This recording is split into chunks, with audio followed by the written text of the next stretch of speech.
Hi, and welcome to Hunting Beast Extreme Whitetail Tactics. On this week's show, we're going to take you along and give you a glimpse of what a week of hunting in mid-October is for me. I hunted every single day last week. Almost all the hunts were on public, but we did do a little hunting on Dave's private farm that's 80 acres surrounded by heavy pressure. I'd like to show you all the hunts, but I don't want to bore you to death, so I won't show you the ones that don't teach lessons. So we'll go through this as quick as possible and still keep it entertaining. So much for no rain.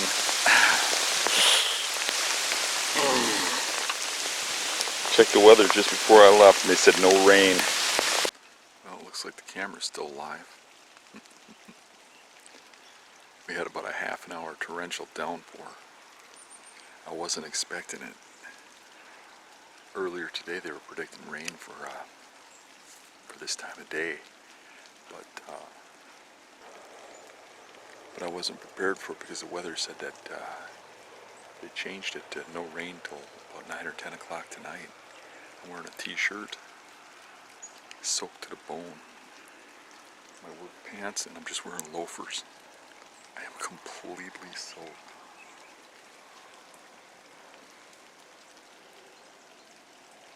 But I heard a deer cough and I'm gonna get ready. Well, that's enough of that. Man. second downpour tonight. I lived through the first one. I ain't sitting through this one. This one's really coming down. I got out of the tree and ran to the truck.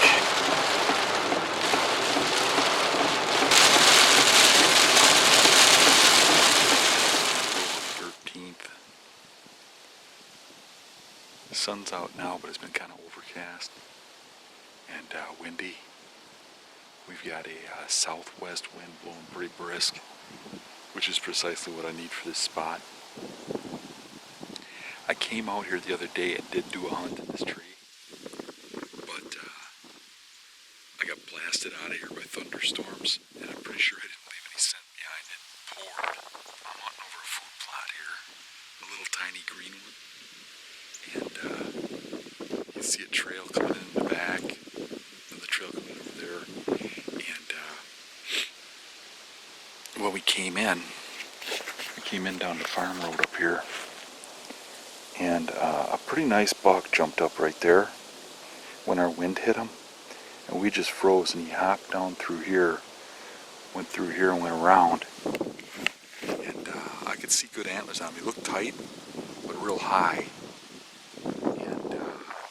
What's interesting about that is I got in here, and since I was hearing the thunderstorm the other day, there's a big rub right there, big as in high off the ground, and coming up the tree I got a glimpse of another rub back there, so it must go in and out over there, and I can see fresh new big tracks going up and down the side of the plot, and I can tell that trail is starting to form pretty heavy over there. And I know that trail goes out to that main scrape under that tree there, because we used to hunt this spot right over there, and this is where they would stage. It's right underneath that tree. But looking at where those rubs go, it's got me wondering if it's the buck that we jumped that was coming in here. I guess we'll sit here and find out, right? Also, I do got a camera attached to the tree. I attached that when it was raining the other day. When I came out here to hunt and got chased up by the thunderstorms, it was kind of nice because I could put it right at the base of the tree, and then if this tree gets hunted, we can check the camera. So I pulled the card. Hopefully I got some pictures. If that buck that made that run came through here and ate me, I should have a picture.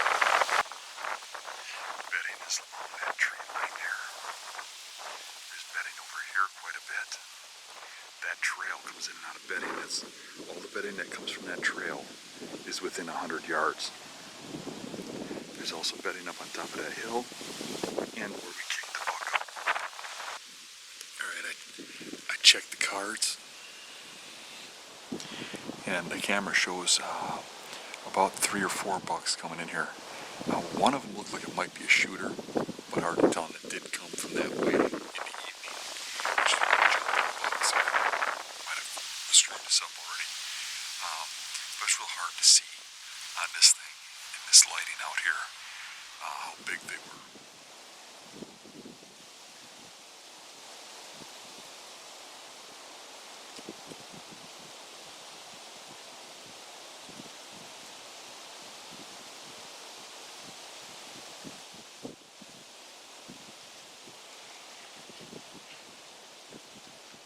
He was trotting down here until he got down there, which I think is directly downwind of me. Then he turned around and trotted back. There he goes now, going off into the swamp. I'm pretty sure that was the same buck, heading back to his bedding area where we bumped him out of coming in here.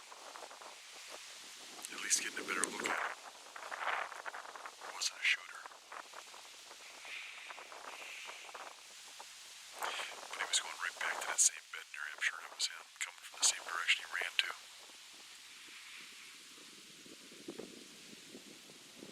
Shows you how that bump and dump would work if you did it the same day. Sometimes they come right back a little while later.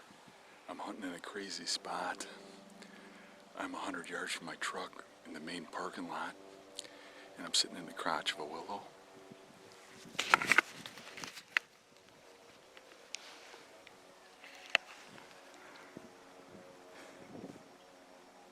Believe it or not, this spot has paid off for me once or twice on big bucks. And most of the time I don't see nothing, but when I do see something, a lot of times it's a big buck. I hunt here about once a year, once every other year, not very often. The road is less than 100 yards behind me. Right now I can hear bicyclists going by. Before I heard a dog barking and people talking. There's a yard right over there. But these brush piles in here in the swamp are little bits of high ground that hold bedding. And there is some sign back here. There's some rubs and a scrape or two back in here and some fresh tracks. So I got high hopes. We'll see what happens. You hear the cars behind me?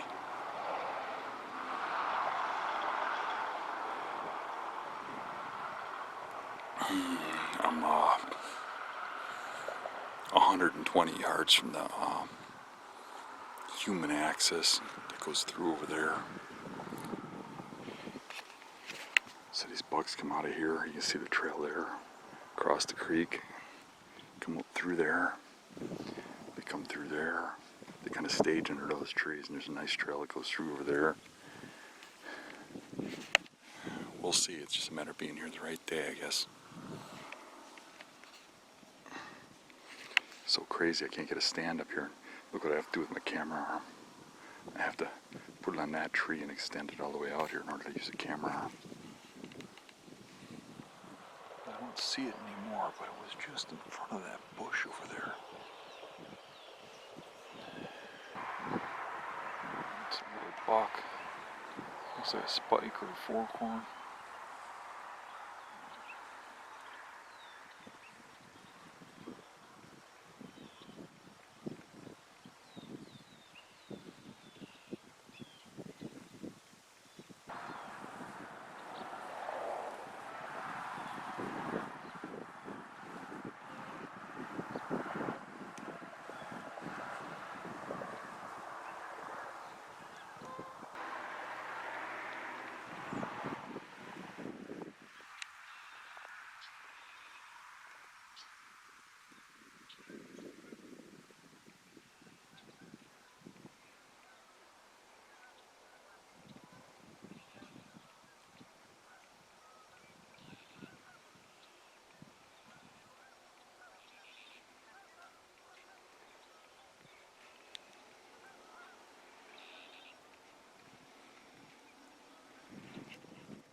He got up from underneath that bush right there.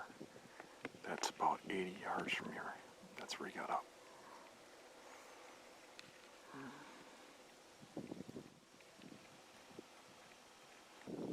He got close enough to kiss. I could have jumped on him.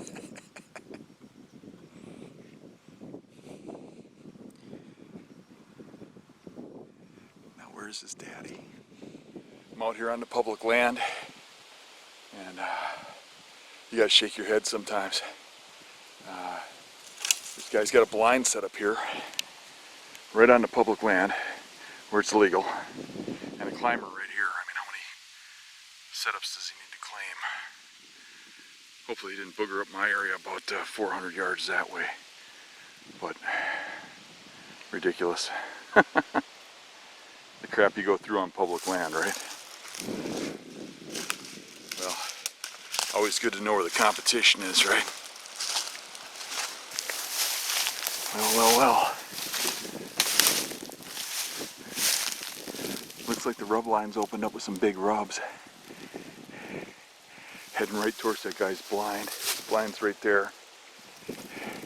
But my hunting spot's over here where the bucks are coming from. They don't get to here till after dark.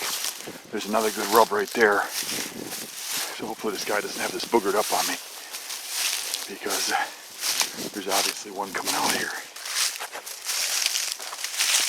Yeah. This is the sign I was hoping for, minus the guy with the permanent stand.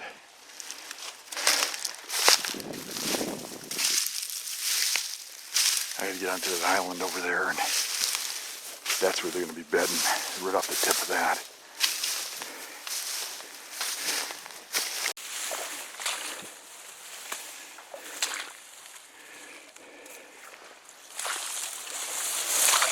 That little bit of water is what keeps that guy from coming over here.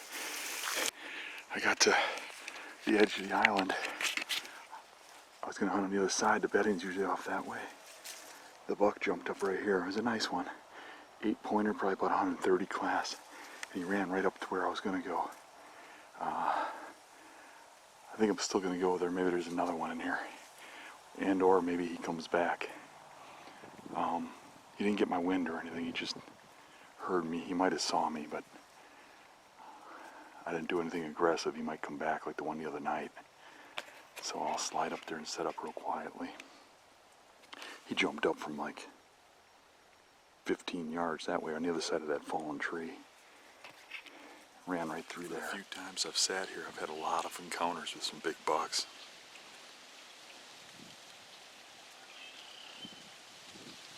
I haven't sat here the last couple of years. Well, I did 2 years ago.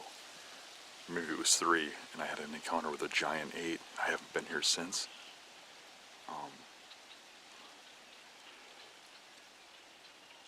But where we jumped that buck, this sign kind of stopped there. I don't see a lot of sign here. There are some trails, but the rubs and stuff stopped. I'm hoping he comes back through, doesn't know what I was. Like that buck the other night. I probably blew the hunt though. And, you know, you gotta take that with a grain of salt. If you ain't jumping a few bucks and knocking a few out of their bedroom, you're not getting close enough. So today I bumped them. Tomorrow maybe I kill them. But you can't back off because you're occasionally jumping a buck out of its bedroom. I mean, that was a shooter buck. I'd have shot him. But you can't let that make you sit back too far. You still got to push forward. You're going to jump a few. That's just all there is to it.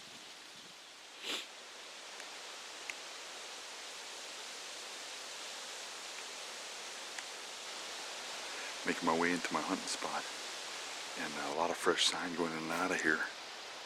Hopefully the bucks are better where they're supposed to be. I looked down and I saw a wedgie. You guys know what a wedgie is? A wedgie is when a big buck, because his toes splay. When they splay, mud packs in between the toes because buck hooves spread out so far. And then when they walk, a wedgie falls out. Here's what a wedgie looks like. Here's a wedgie. It fell out from between a buck's toes. When I got to the area I intended to hunt, the sign did not seem to come from that bedding area. So I just kept following the sign further and further and further back into that swamp.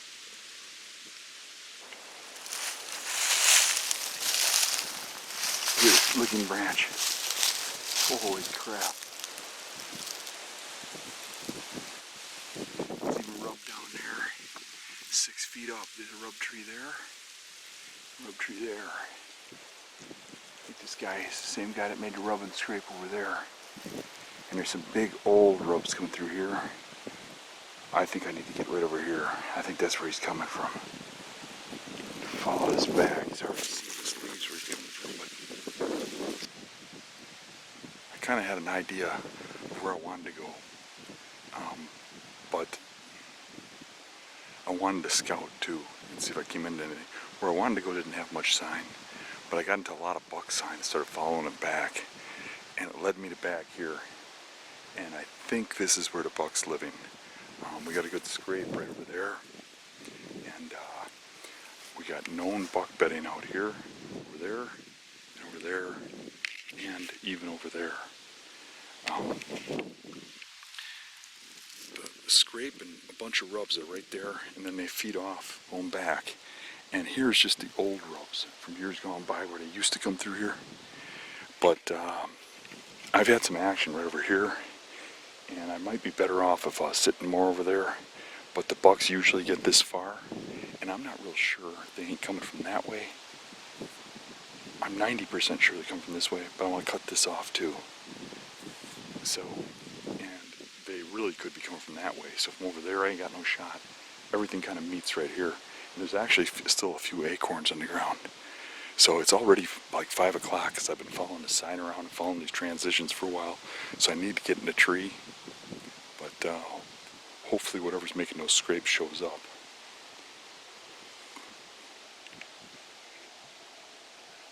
Also, we got these maples in here. And the maples are dropping right now. And right now they're hitting these dropping maple leaves like crazy. We can set up. I'm up 5 sticks because I'm in open woods. And I picked a more open, smaller tree so I can shoot all the way around. A little tip for these sticks, whether using mine or Lone Wolf, is you see the angle on here? When you put these on, pull them out and push them down. So you don't just put them on straight. Let me show you. So you put this on, you put this belt on, you pull it tight like that, pull the bottom out, and push down before you step on it. That'll put the weight into the strap and not into this bracket, bending the bracket. And that's the same with the Lone Wolf V brackets. If they catch on something, they'll bend. Little tip for you for on these windy days. Wrap your strap up around this stuff. Keep it in here so it's not blowing in the breeze. I've had a few times where deer have actually saw the strap blowing and start looking up and they see you. So since then I keep the straps contained like that.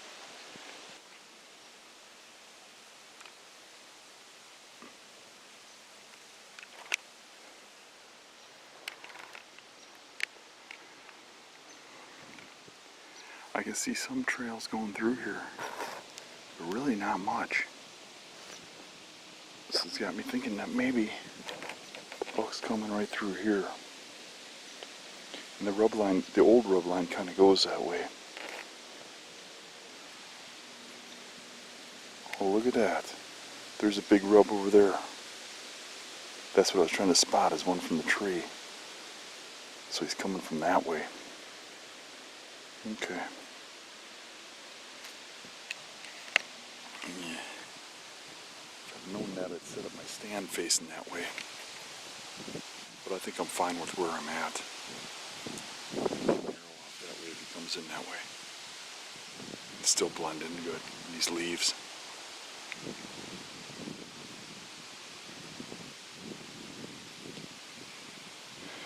Now hopefully he shows up in daylight. He doesn't feed over there for too long before he comes over here.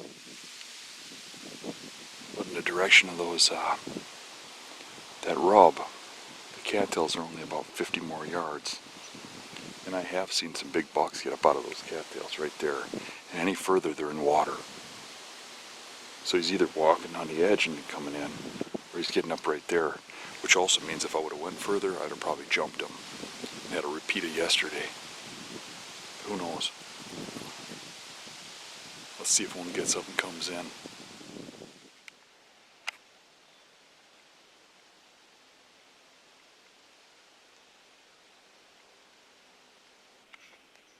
I was scanning around back here, and then I looked in the woods behind me, and I looked back over, and that doe was standing right here in front of that bush. So, she had to be bedded right in there somewhere. By the time I got the camera on, though, she was behind the bush, and you couldn't see her until she walked well over there. It's a good thing it wasn't a big buck, because it would have caught me off guard and I would have never got a shot. Good thing that wind cover let me get in here silent. I followed Buck's sign back into this area, and I went in a roundabout way and had no intention of going back out that direction. After the hunt, I reached into my pocket, pulled out my flashlight, which had somehow turned on in my pocket, and was just about dead. And my hat lamp did not have much light to it either, because I just let that go to almost dead, because I just use it to put my sticks on and off. So I took a glimpse at my compass with the little light I had and planned a beeline straight towards the truck, which would be about 1.25 miles from where I was standing. Didn't take long, and I wasn't on a trail, and I got into waist deep water with both lights dead in a tangle of dogwood and barely able to see. It was a fun time getting out of that. I got home late, wet, soaked, and just completely drained of energy. But I got home. You know, you're going to run into stuff like that when you push the limits. If you want to get back into those areas, you want to push into places that you've only been a few times, or, you know, whatever. If you want to go after them, you got to be willing to, you know, have a bad night coming out. And you got to be able to take that and smile about it and laugh about it. It's just part of it. It's just part of the excitement. It's what gives you stories.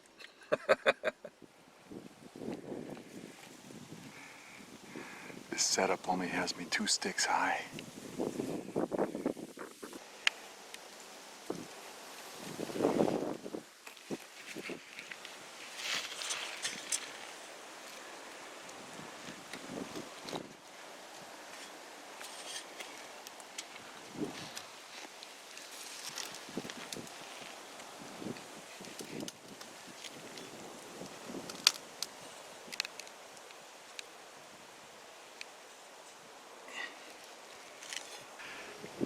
Now that's enough to piss a guy off.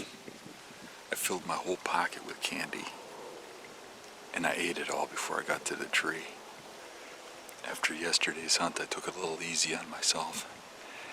Got it switch in the wind, and I had a spot that's not far from the parking lot where I can I get in without the hell I had last night getting out of the woods.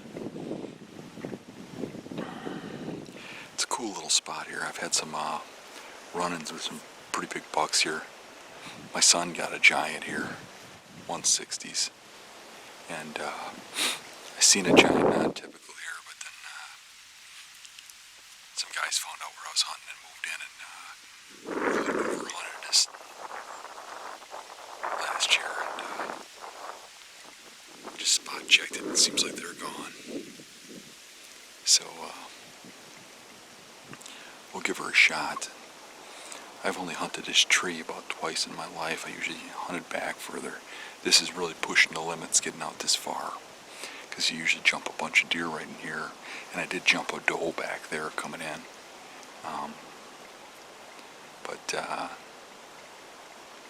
See if this tree brings me some luck. It's been a while. Last time we hunted here, I had Big Hunt here.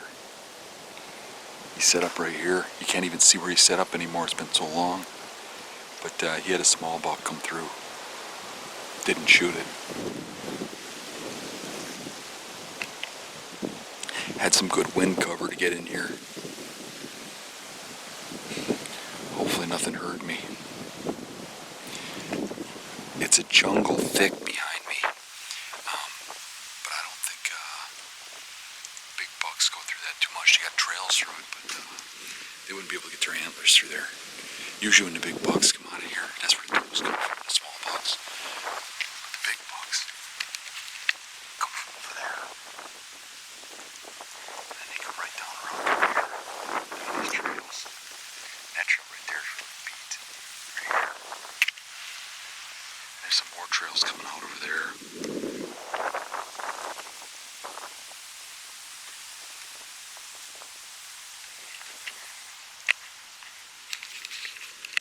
It's also a good observation spot. I can see a lot up here, a lot of open terrain. So if one sticks his head out before dark, I should get a view of it, even if it doesn't come over here. Nothing was seen on this hunt, but I did hear a deer that I think was a buck because I could hear its antlers on the brush in the thick cover behind me. Now that cover generally doesn't have real big bucks because the giants can't get their antlers through the thick cover. Usually does and smaller bucks, smaller racked bucks come out of there. I heard the deer go through and bust out on the other side towards some apple trees. I know Mario's taking Rob out Friday night to try and get him his first buck with a bow. And maybe I'll suggest that area where that buck busted out of the cover. I know he'd be really happy with any buck, and especially if it's taken beast style.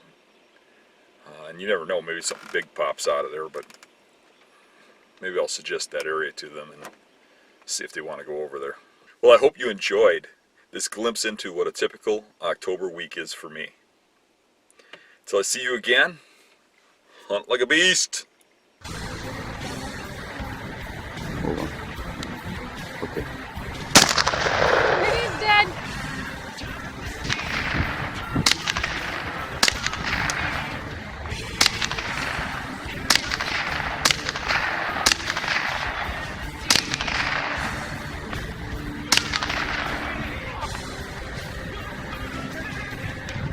Oh God, you're still doing stuff. Okay. Gunpowder on my shoulder, brother. I like this one.